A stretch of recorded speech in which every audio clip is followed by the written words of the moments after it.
Ini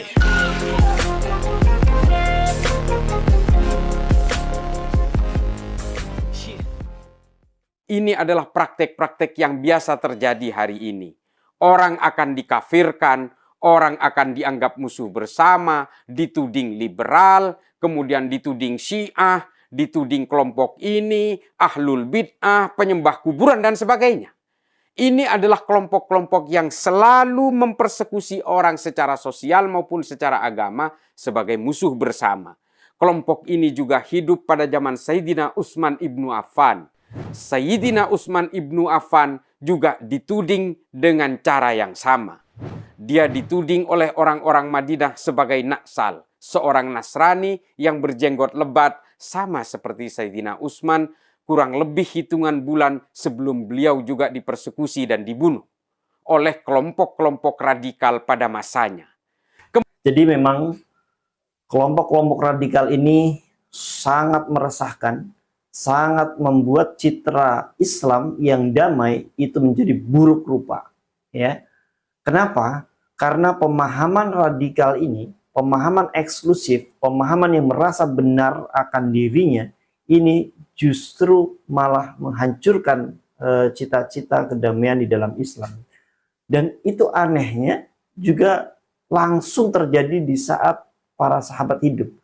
Dan kalau kita, para teman-teman sudah tahu lah pasti, bahwa yang membunuh Umar, yang sahabat Nabi yang paling kuat, dan yang membunuh Utsman, sahabat Rasulullah yang paling loyal, ya, hartanya disedekahkan untuk kepentingan umat, dan juga Ali, ya, yang membunuh Ali, itu adalah orang-orang yang memang berfaham ekstrim ini, begitu ya, yang saling menuduh kafir sesama muslim, begitu, yang menghalalkan darahnya, begitu.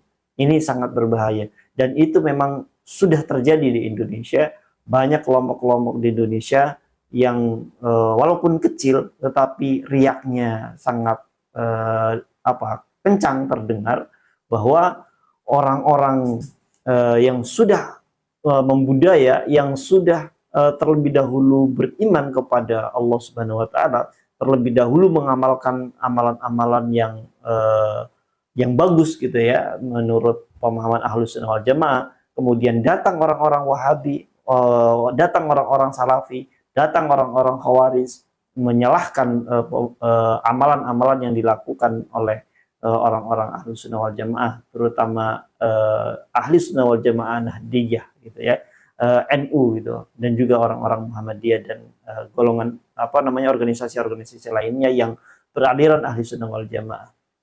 Nah, ini kan sangat berbahaya, begitu ya, ketika jugu-jugu datang mengafirkan atau mengatakan bid'ah, kullu bid'atin dolalah wa kullu dolalah finnar. Barang siapa yang beramal tidak sesuai dengan dasar Rasulullah, tidak ada hadis sahihnya, maka amalan itu tertolak, fahuwa raddun, gitu ya. Nah, itulah yang yang selalu digemborkan oleh mereka, begitu, oleh orang-orang yang berfaham Salafi Wahabi ini, orang-orang yang ekstrim, gitu ya. Cirinya ya sangat mudah lah kita cirikan secara fisik. Mereka yang berjenggot sahlai atau berjenggot panjang tetapi tidak diurus, gitu ya, acak adul, dan juga biasanya kepalanya botak maksudnya rambutnya pendek, gitu ya.